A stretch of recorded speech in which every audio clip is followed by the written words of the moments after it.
Welcome to Everything Co-op, bringing you information on how cooperatives can help improve your quality of life. This show is being sponsored by the National Co-op Bank, NCB. The NCB is dedicated to strengthening communities nationwide for the delivery of banking and financial services for the nation's cooperatives, their members, and other socially responsible organizations. For more information on the power of community ownership, visit ncb.coop.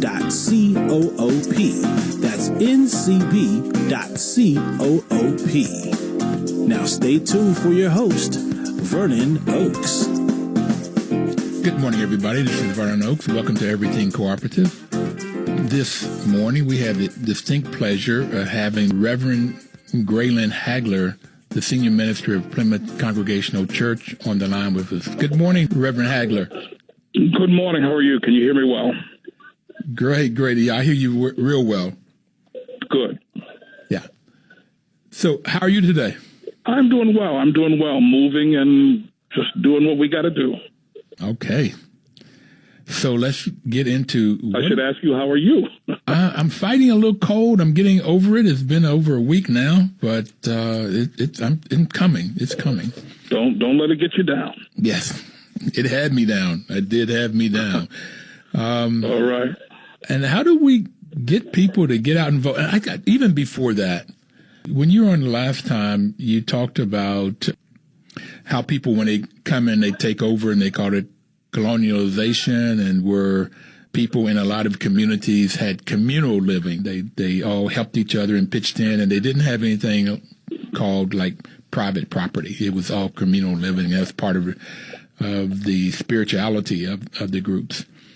So why is it when people come in, and they'll come in often with something they call democracy, but they won't let people get educated, or won't let them vote?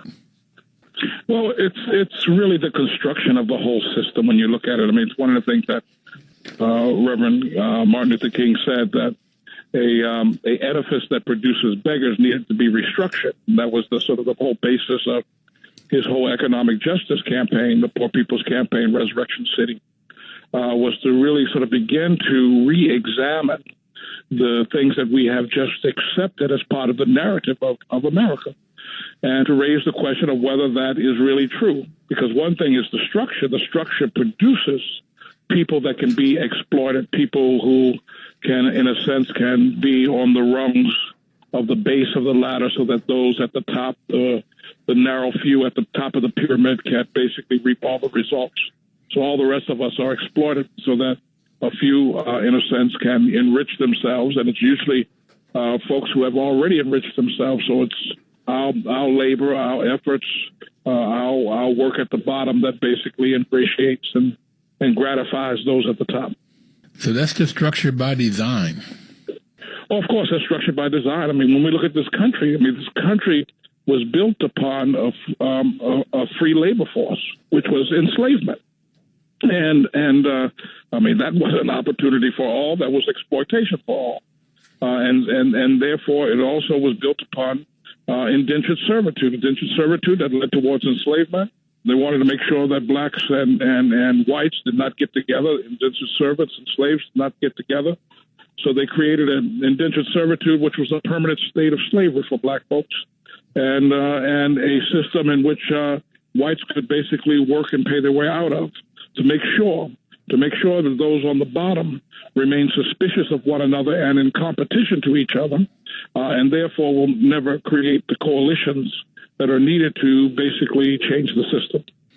So the whole focus of Dr. Martin Luther King and the Poor People's Campaign, and now Reverend Barber and you are co-chair in D.C.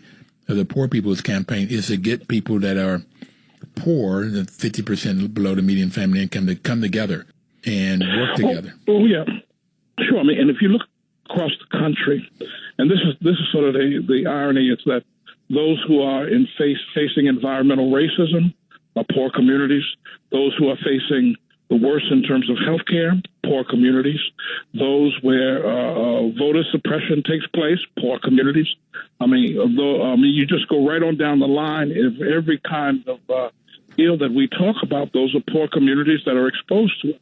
And it's interesting how people end up really being deluded into another kind of narrative, thinking somehow, oh, I could be born poor and I can finish life rich. Well, you possibly, but that's exceptionalism. That's few and far between. Or it's like, I can rise up to be president. That's few and far between. I mean, just look at it. I mean, right now you got billionaires that's vying to see who's going to be president of the United States.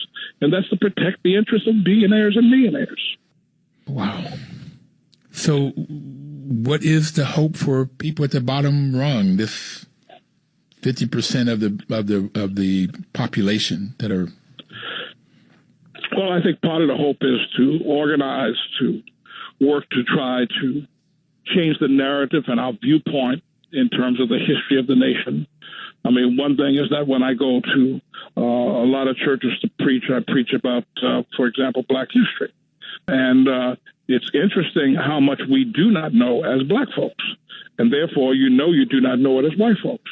I mean, so it's important, for one, that we begin to realize that the narrative that is presented is not the narrative that exists.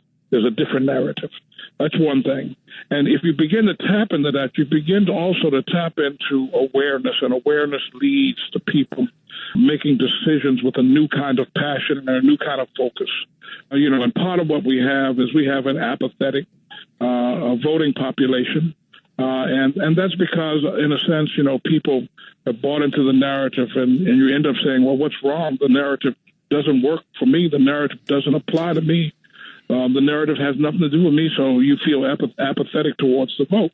Well, that's part of telling the story, is to remind folks that, our ability to change things is our ability to fight, to be able to vote, to make sure our votes count, to make sure that we just don't go for what we think that we can get, but we go for that which basically reflects the history and our aspirations. Because one of the things that we point out is that when you look at all the elections, not one time in any of all the debates we had leading up to 2016, poor people were not raised one time. Working class issues were not raised one time. In all of those debates, issues around militarism is just rah-rah for the military, rather than looking at all of this money that has been spent in military. And it's so interesting that we always talk about, when we talk about healthcare, we say, where's the money going to come from? We talk about buying a missile. Nobody raises the question of where the money's going to come from. We just find it. That's the irony of it. When we talk about helping the common good, all of a sudden there's a problem. Don't have enough money to help people. That's right. And have a lot of money to kill people, fight a war. Okay. Reverend Hagler, let's go all the way back. What's your background? I know you were raised in Baltimore, but how did you get to be a preacher? What's that path? Well, I was one of those folks that I would say that I was called from before I was born. Okay. Because I really didn't grow up in church. I really did not go to church or went to church when one of my father's workmates picked us up for Sunday school for a short period of time and took us to his brother's church. Other than that, that was when we were very young. Other than that, I did not grow up in church, but I knew all my life that I was headed for the ministry and I was headed for the church. And so when I went to college, I immediately was a religion major, even though folks tried to discourage me from that and said that I had not explored enough to make up my mind and to declare being a major. But I said I was a religion major. And then when I got into college, I immediately started exploring what seminary I was going to. And I chose Chicago Theological Seminary because of its location in Chicago and because of its reputation around social justice. And so that's been part of my journey. So you knew from beginning of time, that's a calling. And I was reading in the scripture where it says to Jeremiah, I knew you before you were born. Yes. And I understand that at a whole personal level.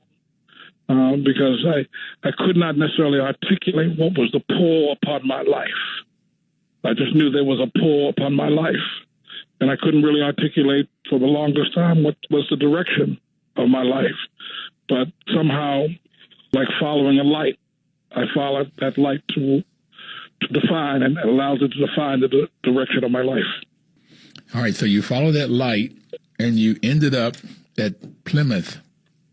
Well, I ended up, first of all, in Chicago, pastored in Chicago, at Park Manor Christian Church as the associate pastor, and then I went out to the west side of Chicago and pastored at Third Unitarian Church. And then I went to Utah and pastored at a church for a short stint, Chicago, and then ended up being pursued in Chicago by law enforcement because of my involvement with a group called the FALN, which was the Puerto Rican group in Puerto Rico.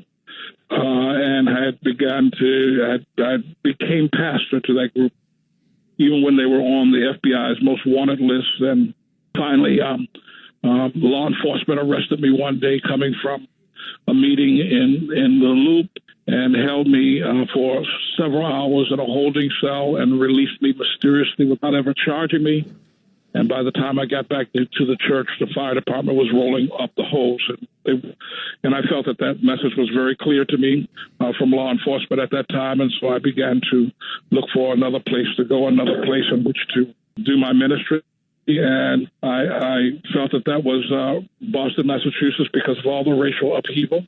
And so I sold my furniture and put gas in my car, and I drove to Boston to start organizing in the community there, and ended up driving cab and organizing a community, a church community. And so it became one of the organizing communities located in the heart of historic Roxbury in Massachusetts, Boston, Massachusetts.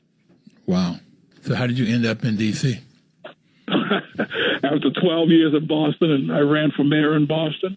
We also was the center of organizing in Boston with groups like the Popular Front for the Liberation of Palestine. We also had an office of the ANC in the church, as well as numbers of other liberation movements and organizations. And for some weird reason, Plymouth Church started pursuing me to see if they could bring me to Washington, D.C., and accept the call to that church.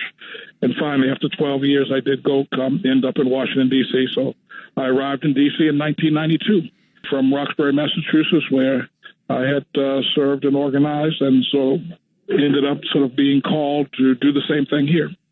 All right. So that's 18 years you've been here. Fantastic. It's been 1992. I think it's 27. 27. All right. There goes my math. Okay. We're going to take our first break, and we'll be right back.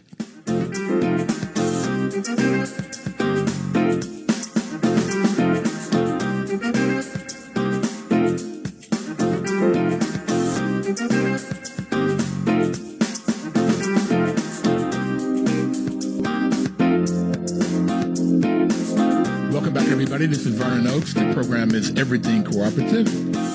And Reverend Hagler is our guest today, and we just talked about in that first segment that, he's called to the ministry from birth, before he was born, and did not have the experience of church growing up. Parents did not take him, but he decided to major in religion, and then figured out where he was going to seminary, went to Chicago, and did seminary school there, then Utah, Boston, then been in D.C. for 27 years at Plymouth Congregational Church. So, Reverend Hagler, that's a really nice background to get what you knew. And I find it interesting because you knew. Everybody would ask me, what do you want to be when you grow up? And I don't know. So I played for excellence. And only about 10 years ago, I figured out what I want to be when I grow up, and that is to promote and develop co-ops. So I got it much later in life, and it's kind of interesting to me that you could get it so early on, that this is what your calling is on your life, and you have pursued that. How did you get into the Poor People's Campaign? One of the things is that I've been organizing and working particularly in those areas all my life. I mean, I can just point out that when I arrived in Boston in 1980, by 1981, I was on trial in Boston. I had arrested in Boston. I'd been charged with assault and battery of a police officer, attempted murder of a police officer, and about 15 other charges, and remained on trial for almost a year. And the real issue was that the law enforcement, the district attorney, felt that I was challenging the fixed structure of racism, which I was. And it was also, I was challenging the issues around class. And so in Boston, I was perceived as a threat. I'll never forget the district attorney went on TV and said, "We have a very dangerous person, an outsized agitator who claims to be a clergyman." And that was his press conference, and that he wanted 40 years on me in max security prison. We fought that back. I remained in Boston. Obviously, I continued to organize there. And one of the things also is that the church in Roxbury particularly was a multiracial church made up of welfare recipients and those who were recovering from addiction, as well as intellectuals. And that was the combination of being a place in which people could organize from and change the city, challenge the city. And so we've also been doing that in Plymouth, creating a diverse community, creating an energetic community that can focus theologically.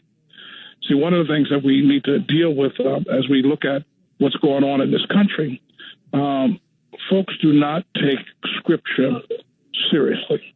Because if you take Scripture seriously, you could not end up like the white evangelical church. If you take Scripture seriously, you realize that the issues are really not homosexuality or abortion, but the issues really have to do with how we treat our neighbor, how we expect to be treated.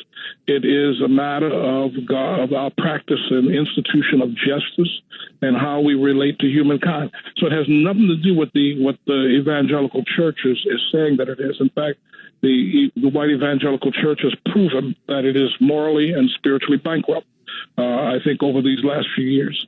And so when I focus upon what we're doing, what we're trying to do is, one, is the soul of the nation, to try to revive the soul of the nation, to try to heal the nation, to raise the ethical issues up that are really at the core of the gospel. How do we treat our neighbor?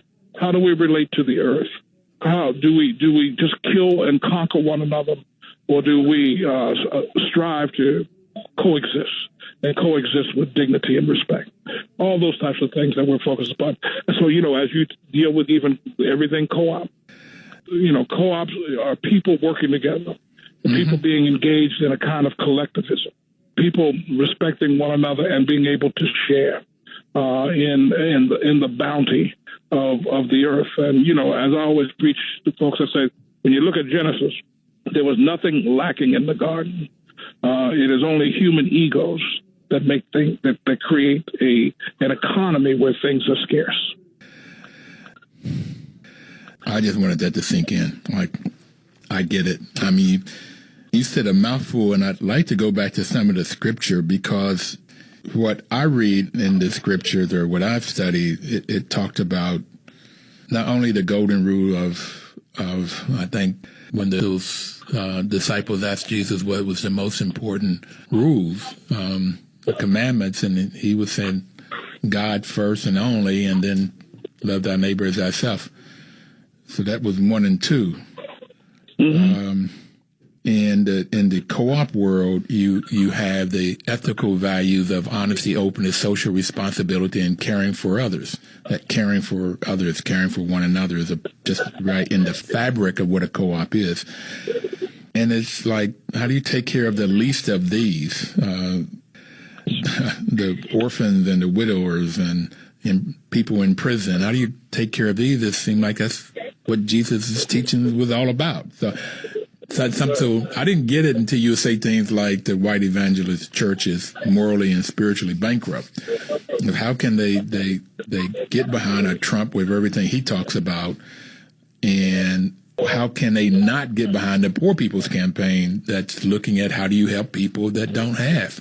And that seems to be Jesus' teaching. Sure. And part of this is because we've always had afoot in this country and in this world 2 competing Christianities. One is in the name of Christ, that is imperialistic, that is xenophobic, that is built upon a paradigm of white supremacy, is sexist, is basically empire building, and therefore it has nothing to do with the compassion of Jesus. But again, they exploit the masses with the superstition of Jesus.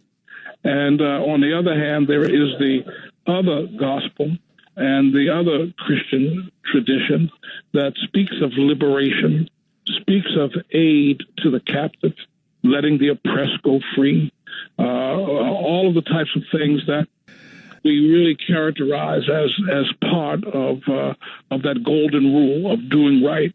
You know, I mean, just like you pointed out in that scripture, they asked Jesus what was the most important commandment. Jesus starts out by saying the Shema Yisrael, Adonai Eloheinu, Adonai Echad, which means the Lord our God is one.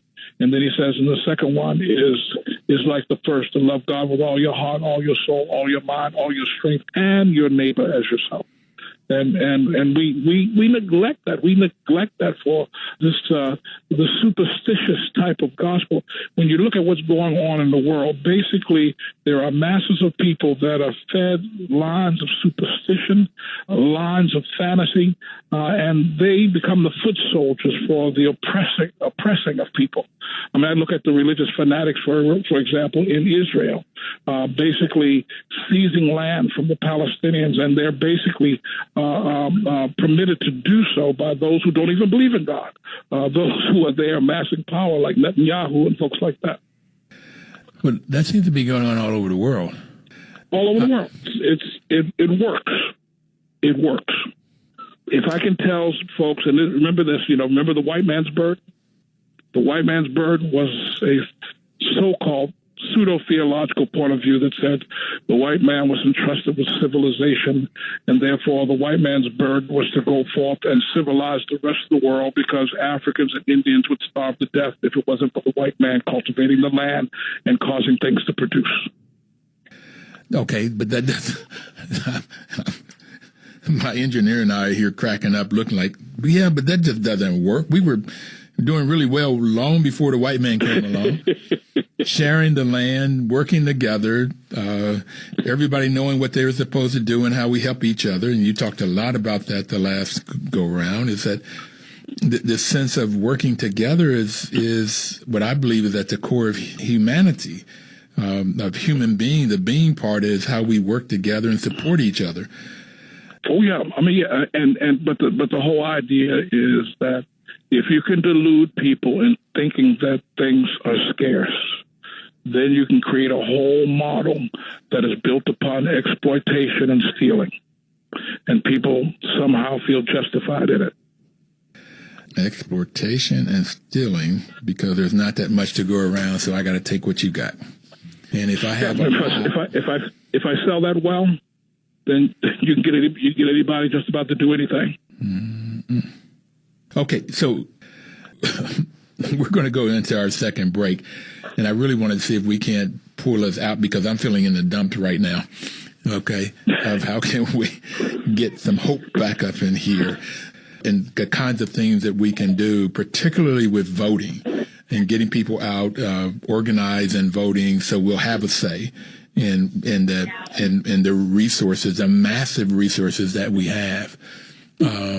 I'm about trying to help people create new dollars, new profit, and then share that. I'm not so much trying to take from folks that already got, because I don't think they're giving up anything, 40 acres and a me or anything else. So how do we get people to get into businesses, to create businesses, so that when they make money, they can distribute that money and say where that money goes? So we'll be right back after I take our next break. Reverend Hagler, thank you so much for all your knowledge and your life work. We'll be right back. Welcome back, everybody. This is Vernon Oakes, and the program is Everything Cooperative. The program is being sponsored by the National Cooperative Bank, whose mission is to support and be an advocate for America's cooperatives and their members, especially in low-income communities, by providing innovative financial and related services. And this is why they've been just a great partner with us and supporting us in both financially and in ideas of how to get the word out about co-ops and how you might be able to start one to solve whatever community problem you have, or find one to do business with, whether it's a credit union or a housing co-op or any type of different kinds of co-ops. So this whole idea this year is how to get African Americans in the vote. So with the Black History Month. So how do you think we can get and educate young people about voting like you did in the 60s? What can we do? Hello? Okay, it looks like we don't have him on, so maybe we're having some technology difficulty, or he can call back.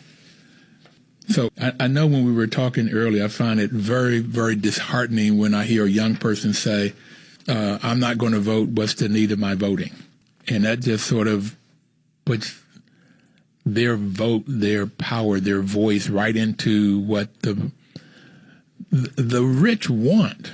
I mean, the wealthy that we were talking about, this pyramid that Dr. Hagler was talking about, the top of the pyramid, what you have are the wealthy people, and they're looking for making rules and policies and laws that will help them, like this whole tax break that Trump and Mitch McConnell put through. It helped the wealthy, it helped the corporations, gave them more money. And they talked about that probably trickling down, that they would get it and then they would help other people again. That hasn't worked. It didn't work with the Reagan administration. It doesn't work now. And so you get young folk, particularly, you get all kinds, but particularly when I hear a young person say, no, I'm not voting, my vote doesn't count. And that's exactly what the wealthy want. I grew up in the 60s when we had young people excited about voting because it made a difference. And how do we get that excitement back to young people? It looks like young people were for Buttigieg and Sanders, Elizabeth Warren. So they get behind a candidate. You see it in the college towns. How do you get young African Americans in the neighborhood to get out and vote? And I think that's part of this organizing that Reverend Hagler was talking about, to get them educated. So the cooperatives have 7 principles. The first one, that co-ops are open to everybody and anybody. So it just doesn't make any difference about one's religion or political persuasion or gender or race. It just doesn't make any difference. So that everybody is welcome in a co-op. If the co-op is working with cooperative principles, that is. It just doesn't make any difference. And the second principle is democratic control, one member, one vote. And that's what makes co-ops very exciting with this voting, that people that get into a co-op, they begin to understand the importance of of voting. And people in co-ops get much more involved in voting, such that you find that we've had people on the program that says, that one gentleman from Synagogue said that when people in the co-op really got the importance of voting, then they went out and ran for Board of Education or City Council. And people in the co-ops became very, very active in electing people.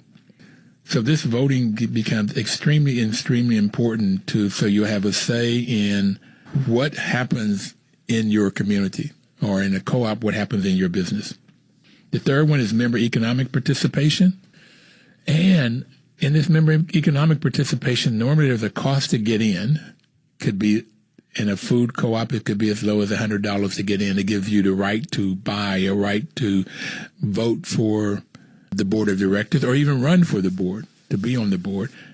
Also, this member economic participation, when you get in there, you have the right to say what happens to any profit. And that profit, a lot of talk about in 3 places, 3 buckets that money could go into. Some of the money could stay in the business to help the business to grow. Some of the money could go to social responsibility, things in the neighborhood that the members say that they want to help to support, or it could go into the hands of the members in a form of a dividend. So the members get to say, the members get to create the profit, and the members get to say what happens to that profit. The fourth principle is autonomy and independence. A co-op has to have control. The cooperators, the members, must have control of the business. So in a co-op, the type of co-op depends who owns and controls that business. So there are 4 different types of co-ops, If it's owned and controlled by the employees, it's called a worker cooperative.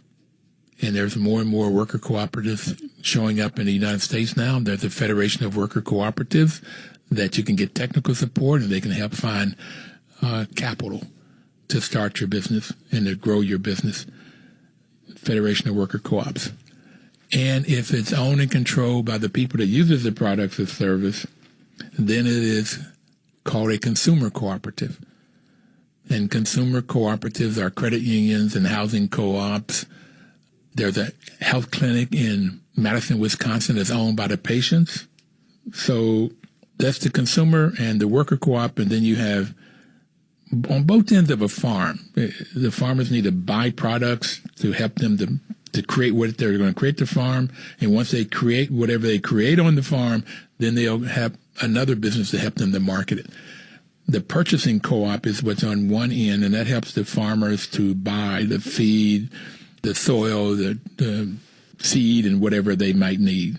Fertilizer, gasoline, equipment, whatever they might need. They'll create this business that get to be experts in knowing the vendors and creating contracts for the farmers, so the farmers don't have to spend time doing that. And that business can make money. And then the farmers create whatever they're going to create, and they have a marketing business. That marketing business is Land O'Lakes. It could be any kind of business that helps that farm market whatever they're going to market. So these are the different types of co-ops, and the next three is education, training, and information. It's the fifth one, which is one of the reasons I love co-ops. It really helps people to understand a co-op and how they operate. And then the sixth one is cooperation among co-ops. And the seventh principle is concern for community. So we've got Reverend Hagler. You back? Back. Sorry about earlier. All right. Well, thank you for being back. I was talking about the different types of co-ops and the 7 principles of co-ops, hoping that you would come back because I wanted to learn more from you. But there's also, just real quickly, in Puerto Rico, there are co-ops inside of the school system. They've had this program for 60 years. They've got 53 different co-ops from elementary school all the way through college. They have these different co-ops that the young folk run them. They own it and run them. And I'd really like to see something like that happen here in the U.S., on the mainland of the U.S., that is. Sure. And before we took break, we were talking about all of the different things that you are doing. I wanted to get back to the Poor People's Campaign so that people could really understand how they can get involved in this working together, where people can work together to solve the issues in the community and to elect officials that will help them. So what are some of the kinds of things that's going on in the D.C. area? Sure. Let me just sort of say this, because one way in which people can get involved is go to www.poorpeoplescampaign.org, and they can sign up in their state to work with one of the committees that's working there. Also, we're pushing towards a massive mobilization in Washington, D.C. on June 20th, 2020. That will be after all of the debates are over, and it will be a way in which we begin to impact the narrative that exists out there, or the lack of narrative that doesn't exist, to really begin to sort of push into the public conscience issues around economic justice, environmental justice, racism, the issues of militarism that basically robs from local communities, the issue around affordable housing, the issue around prison reform, the issue around all of the things that have been going on in the world that many of us are continually upset over, to try to bring people together and also create out of that this idea of a fusion politics where people stay invested with each other even after the primary issues that they're concerned about may have been addressed, but to stick together and work towards that larger issue of transformation of the culture, transformation of the society, that we can't go away and can't go home. In fact, there was fusion governments that was a part of the whole Reconstruction effort after the Civil War. It created such a danger to white supremacist models that folks basically had to terrorize it out of existence. And that's a part of where we have come from, and that's where we end up right now as a society and a culture engaged in this sort of economic disparity, rich versus the poor. Just think, how can we talk about the issues around socialism and right now they're saying we want to be able to defeat a socialist, not necessarily endorsing them, but a socialist. Because the issue is Americans don't understand what socialism is. Social Security is socialism. Medicare is socialism. Medicaid is socialism. I mean, it is the idea that you address the society's needs. So it's real clear that Americans don't know what socialism is and the different forms and definition of socialism.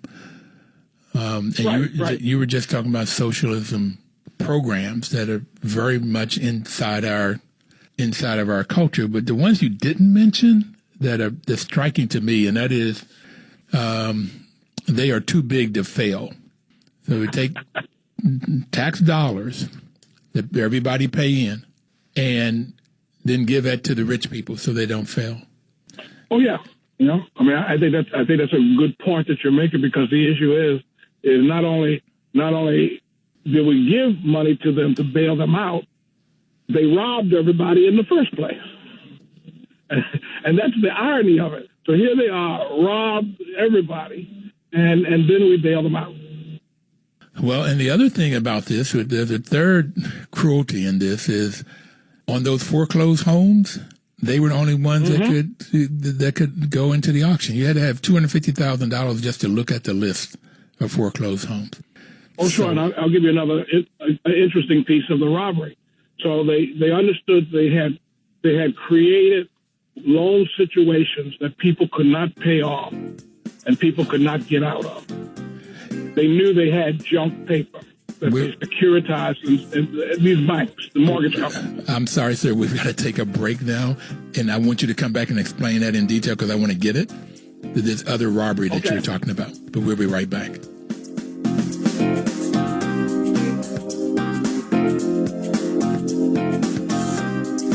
Your news talk station.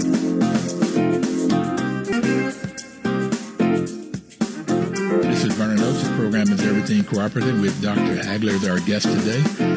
And you were explaining, Dr. Hagler, before we took our final break, you were talking about the other theft, robbery, and you were explaining how they have done that. How did that manifest? Well, basically, the banks and the mortgage companies, they knew they had written bad paper. Mm-hmm. They knew they had written mortgages that people could not afford to pay back. They knew that they had basically had escalating interest rates on people, and they sold it to them on the promise that the interest rate was going to go down and not go up, that type of stuff. And then they securitized this paper and they sold it on the open market, Wall Street, and all the other financial centers, knowing full well that the paper was bad. And then most of them turned around and shorted the paper, basically buying options, put options on the paper, betting that it was going to fall apart. And so in a sense, they sold it, and then they turned around and they played the failure of it and made profits off of that. Wow. They made it hands coming and going. And I need to point out, they did the same thing with slavery. They basically sold land in the Louisiana Purchase based on how much cotton a black hand, that's why they call them hands, could pick in a day. And basically they loaned money based on how many enslaved people you had. And the enslaved people you had was also bought on credit. So you bought the land and the enslaved people on credit. Then the bank securitized that paper and sold it to Wall Street, sold it to the bankers in Hartford, and the insurance companies sold it in London and all the European markets. And, of course, when cotton fell, the whole thing unraveled. And basically you had upheaval because those enslaved individuals had to be auctioned off again to get out of debt.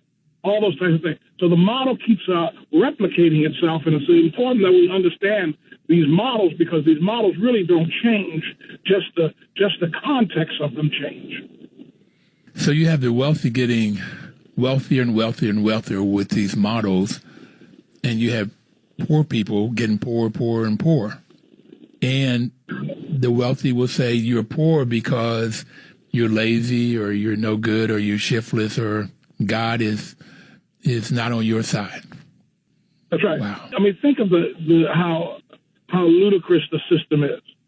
So your credit is not necessarily good because you live hand to mouth. And so because you live hand to mouth, when you come and get credit, I'm going to charge you more for the credit based upon the idea that you're a greater risk. Whereas if you're rich and you got money and you come to the bank, you get preferential rates. You already have, and now basically the system is set up so that you can have cheaper rates and therefore get more. Absolutely. And because you have poor credit, you're going to pay 2-3 times more. The wealthy may be paying 2% interest, and you might be paying 6 to 12% interest if you have bad, poor credit. And because you're paying so much interest, there is a higher risk that you will fail. Right. And see, the issue would be opposite with the gospel perspective. And the gospel perspective was, because you have lived hand to mouth, because you are struggling to survive, then therefore capital should be available to you at a lesser rate, even though, the Old Testament does not ever advocate any interest, right? I mean, but it would be the opposite. That's the first being last and the last being first. And so we basically have come to screw up this idea, because we have equated our sense of Christianity, if I can put it that way, with capitalism, and capitalism with Christianity. Okay. So I want to say something that I've gotten into trouble with some of my friends from West Virginia. I like socialism. I like the definition of socialism. I don't like what's the definition I have is the definition of what a co-op is. It's owned by the people. The people own the business. They do the work. They own the profits, and then they get to share in on those profits. That is by definition of socialist organization. The part of socialism I don't like is when the government gets in and they own the businesses. I don't like that part of it, the Stalin stuff and all of that. I agree with you, but one of the things we got to be careful of is, again, the narrative that's been presented, because, like, for example, and this funny guy, strange guy, racist guy in the White House always loves to point out Venezuela. Yeah.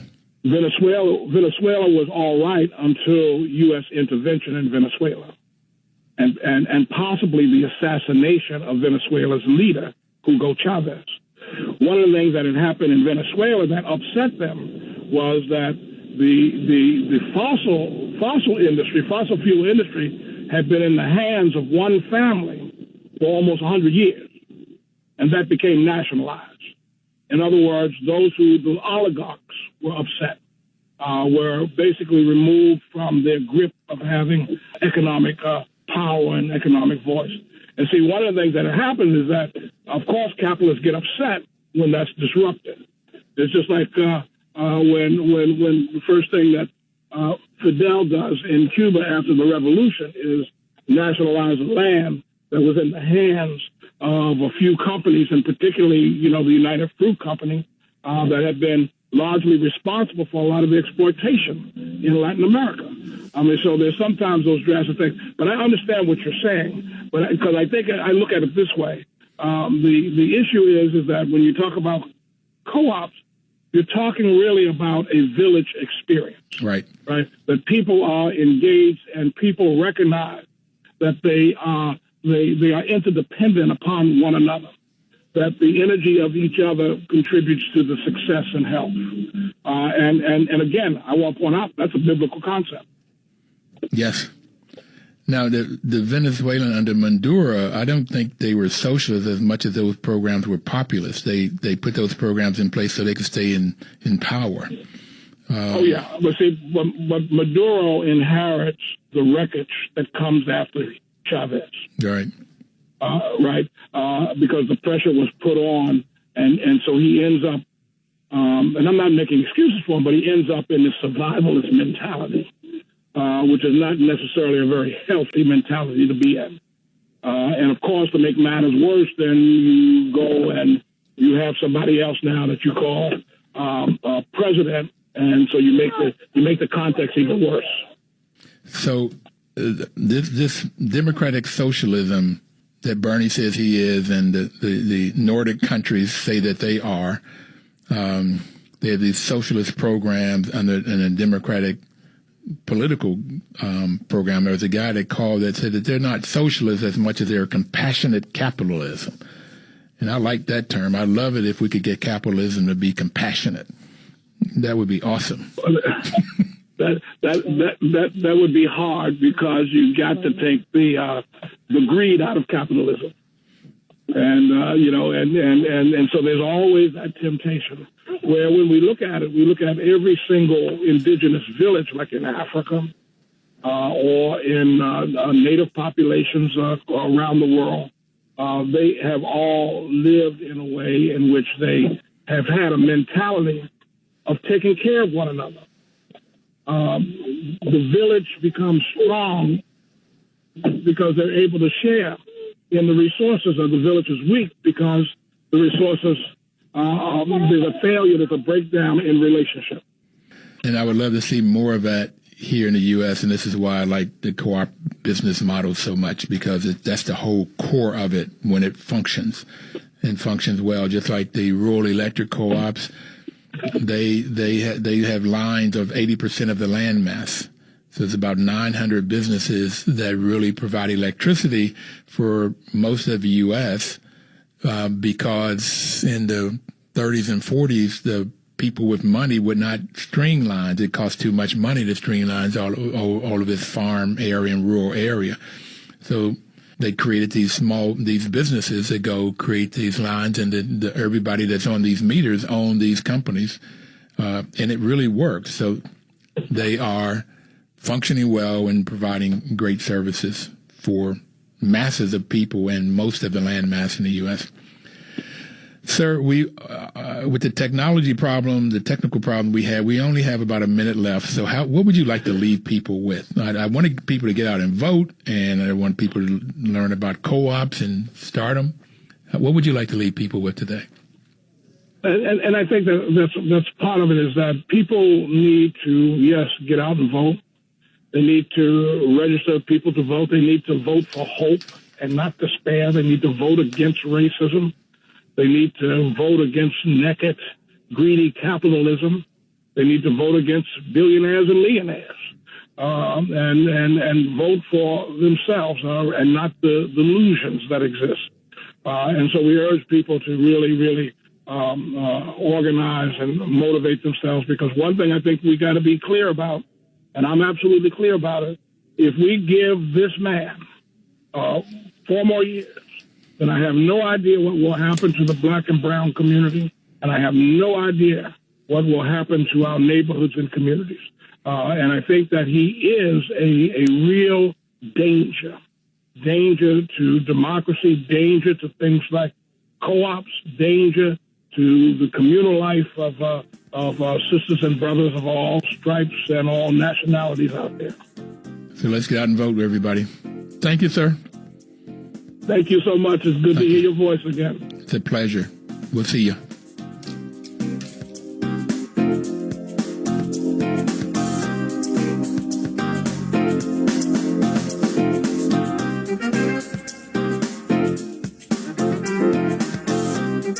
Your news talk station.